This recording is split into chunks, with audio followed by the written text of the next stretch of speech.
PK를 앞둔 히샬리송의 눈은 마치 월드컵 결승 승부차기를 방불케 했습니다. 반드시 넣겠다는 전의가 느껴졌고 어린 상대 키퍼와 직접 눈을 맞추기도 했습니다. 가끔 PK 직전에 상대 키퍼의 눈을 피해 볼을 쳐다보는 선수들이 있지만 오늘의 히샬리송은 전방의 모든 것을 주시하고 있었습니다. 과연 무슨 일이 있었던 것일지 잠시 앞으로 돌아가겠습니다. PK가 선언된 직후 히샬리송은 키커가 되겠다는 강력한 의지를 나타냈고 존슨과 메디슨은 오랜 시간 메시지를 전달하고 있었습니다. 특히 메디슨은 히샬리송의 손을 잡으며 볼의 소유권을 가져오기 위해 진심이었고 이후 벤탄쿠르까지 나타나 귓속말을 건네자 그제서야 볼을 메디슨에게 건네고 힘없이 돌아섰습니다. 히샬리송의 머리를 쓰다듬은 존슨과 허리를 끌어안고 데려간 벤탄쿠르까지 분명 이색적인 장면이었습니다. 이후 화면에 리플레이가 방송되며 상황은 미스테리가 되었고 잠시 후 베리발이 히샬리송에게 공을 넘기며 키커는 히샬리송이 되어 있었습니다. 일부 언론은 벤치의 지시를 받은 메디슨이 베리발을 통해 히샬리송에게 볼을 넘겼다고 추측했고 경기장에 있었던 일부 팬들은 메디슨이 PK를 얻은 당사자인 베리발의 데뷔골을 위해 볼을 넘겼으나 베리발이 다시 히샬리송의 복귀골을 위해 양보했다는 의견을 남겼습니다. 후자라면 분명 아름다운 상황이지만 제가 현장에 있던 사람이 아니므로 정답은 자신하지 않겠습니다.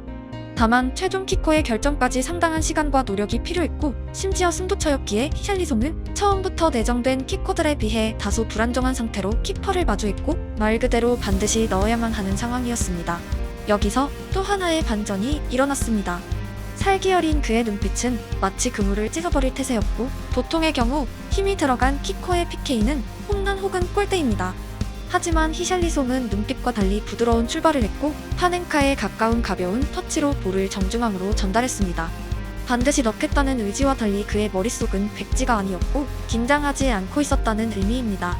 심리치료 이후 그가 남긴 인터뷰가 즉시 떠오른 대목이었습니다. Não conseguia chutar pro gol, não conseguia por uma tempestade e agora é o que vocês estão vendo aí, né? Tô colhendo meus frutos, porque mesmo eu machucado, mesmo eu, sei lá, trabalhando ali todo dia. E é isso, eu acho que tudo isso é o meu trabalho. E eu queria também falar um pouco sobre, graças a Deus, eu passei, né, por isso, por esse preconceito, né, não tenho mais, graças a Deus. Tô conseguindo fazer, me sinto 100% com mente aliviada, né, com a minha psicóloga eu posso... 복귀전마다 득점하면 기쁨을 주체하지 못할 정도로 뛰어오르거나 경기 후 눈물을 흘렸던 히샬리송이지만 오늘만큼은 득점과 동시에 특유의 비둘기 세리머니를 선보였고 그의 감정 상태가 비교적 고요했다는 또 다른 흔적입니다. 심리가 축구에 끼치는 영향력은 절대적입니다.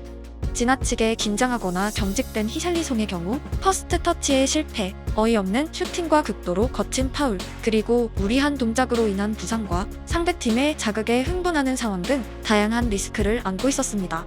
현재 히샬리송은 본인이 말했던 최악의 시기에 비해서 분명 평온해졌다고 추측되고 축구에서도 조금은 다른 결을 보이기 시작했습니다.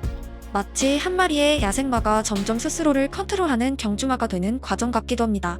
지난 웨스트햄과의 경기에서 또 다른 야생마 쿠두스가 반더벤의 얼굴을 가격하는 추태를 보였었고 히샬리송은 싸우는 사람들이 아니라 말리는 사람들에 속해 있었으며 결국 쿠두스의 헤딩에 쓰러지던 장면은 조금은 쓸쓸하기도 했습니다. 에버튼 시절의 히샬리송이었다면 쿠두스에게 어떤 일이 생겼을지 상상에 맡기겠습니다. 히샬리송의 인생 스토리를 채널에서 이미 소개했지만 그는 동네의 갱에게 마약을 가져갔다는 오해를 받고 얼굴에 총구가 겨누어졌던 느와르 영화 같은 유년 시절을 보낸 사람입니다. 하지만 삼촌에 의해서 작은 TV 너머에 있던 동화 같던 프리미어리그를 꿈으로 삼았고 친구들처럼 갱단에 들어가는 것이 아니라 아이스크림을 팔며 돈을 벌고 축구로 미래를 그렸던 소년이었습니다. 몇 년의 시간이 지나고 태어나서 처음으로 나이키 스폰서가 확정되고 옷과 축구화를 포함한 다양한 물품들이 유소년 기숙사에 배송된 날 친구는 히샬리송을 축하하기 위해서 방을 찾았지만 그는 그곳에 없었습니다. 이유는 어린 히샬리송은 자주 지나가던 길거리의 노숙자가 옷을 거의 입지 않던 것을 떠올렸고 자신이 그동안 입던 옷들을 전부 챙겨 그에게 전달하러 나갔었기 때문입니다. 브라질 유소년에게 나이키 스폰서가 확정된 날은 그때까지의 인생에서 가장 행복한 날로 불러도 부족하지 않습니다. 자신이 세계적인 축구 선수가 될 수 있다는 보증 같은 의미이고, 어제까지 내 돈 주고 사야 했던 의류들이, 그것도 나이키 마크가 선명한 제품들이 소년의 손에 쥐어지는 것이 얼마나 큰 행복일지 상상이 되시나요? 돈이 없어 편도 티켓만 끊고 기차를 갈아타며 10시간을 이동해서 불굴의 유소년 테스트를 치렀던 소년이었기에 더욱 나이키 유니폼은 상징적인 의미였습니다. 하지만 그런 거대한 순간의 히샬리송은 기쁨과 성취감에 앞서서 자기보다 가난한 노숙자를 제일 먼저 떠올린 소년이었습니다. 어린이의 순수함으로 밖에 설명이 안 되고 평생 가난하게 자랐던 소년이기에 남들보다 더욱 깊이 가난을 이해하고 있었으며, 옷이란 추울 때 보온을 해준다는 원래 목적도 알고 있었습니다. 이제 풍족해진 자기보다 더 옷이 필요한 사람을, 추운 겨울을 버텨야 하는 사람을 생각하고 있었습니다. 당시 그의 기숙사 친구였던 자이에르는 말합니다. 자기 옷장, 옷들을 모아 벨로 오리존치의 중심가로 갔대요. 그리고 여행 가방을 포함한 모든 걸 노숙자들에게 주고 왔대요. 프로로 데뷔하고 더 큰 성공을 거둔 히샬리송은 그토록 떠나고 싶었던 땅, 자신이 자란 빈민가가 있는 노바 베네치아에 6.4톤의 식량을 기부하며 말합니다. 누군가의 삶에 작은 변화를 줄 기회가 있다면 절대 고민하지 마세요. 그날도 그는 울고 있었습니다. 여행 가방을 채웠던 옷들과 6.4톤의 식량은 그가 누군가의 삶에 안긴 작은 운기였습니다. 하지만 그 또한 삼촌과 가족, 경찰관 출신의 코치가 준 운기에 의해 축구의 길을 걸을 수 있었고 오늘의 히샬리송이 되었습니다. 2020년 초 고향에서 홍수가 나자 치료 패키지를 기부했고, 코로나 때도 자금을 지원한 그는 국제 수학 올림피아드를 위해 대만으로 가고 싶어 하던 브라질 학생들에게 교통과 숙박비를 기부하기도 했습니다. 편도 티켓을 끊고 고향을 떠났던 소년이 자라 다른 브라질 아이들의 꿈을 위해 비행기 티켓을 끊어준 훈훈한 일화입니다. 기차표 값이 없어 편도를 끄는 시점이 2014년, 플루미넨시에 프로로 입단한 시점이 2016년, 그리고 2017년에 꿈에 그리던 EPL 와포드에 입성했습니다. 2018년 에버튼에 750억 원의 이적료로 이적했고 2022년 토트넘까지 도착한 그의 8년은 광속이었습니다. 롤러코스터 같은 삶은 최근에도 계속되고 있습니다. 누구도 예상 못했던 브라질 국가대표 9번의 주인공이 되었으며 월드컵에 출전했습니다. 브라질 모든 어린이들의 꿈을 이뤄낸 순간이자 축구선수로서 최고의 영예였습니다. 그리고 2024년을 앞두고 사우디 이적설이 터져나왔고 스스로 떠나지 않겠다고 인스타를 통해 알렸으며 솔랑키가 영입되며 입지는 흔들리고 있습니다. 불과 2년의 시간 많은 것이 맞닿고 부상이 연속되었으며 브라질의 9번 유니폼도 이제는 그의 손을 벗어났습니다.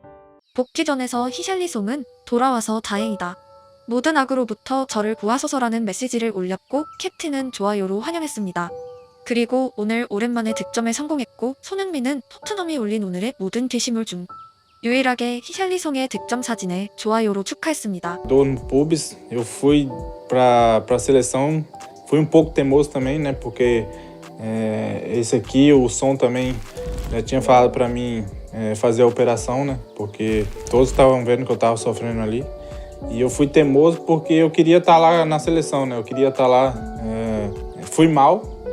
Não fui bem. E lá na seleção também orienta, assim, não orienta tanto. E ele tem uma responsabilidade muito grande também, porque são muitos anos, né, de Tottenham. Então, ele é o cara também que tem que puxar a responsabilidade ali com a gente. 부상당한 히샬리송에게 수술을 권유했던 캡틴은 정반대로 지금은 자신이 통증을 겪고 있고 밖에서 안을 지켜봤습니다.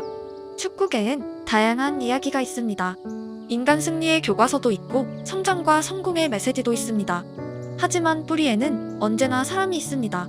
각자의 인생을 살아온 사람들, 어느 지점에서 만남과 교류, 그리고 그들이 지나간 자리에는 언제나 깊은 여운이 남아있습니다. 편도 티켓은 히샬리송의 많은 것을 바꿨습니다. 춘천에서 날아온 또 다른 축구 소년도 만났습니다. 그들의 인생은 축구가 아니면 안 된다는 완전한 공통 분모가 있고 언어, 종교, 문화보다 강한 연결고리입니다. 마스크를 쓴 손흥민을 끌어안았던 히샬리송, 복귀골의 히샬리송을 주인공으로 만들던 손흥민, 그리고 인상적인 득점 이후 손을 마주잡던 친구의 추억까지 다양한 이야기가 켜켜이 쌓여가고 있습니다. TV로 히샬리송의 복귀골을 지켜본 손흥민은 곧 부상 중이던 히샬리송입니다.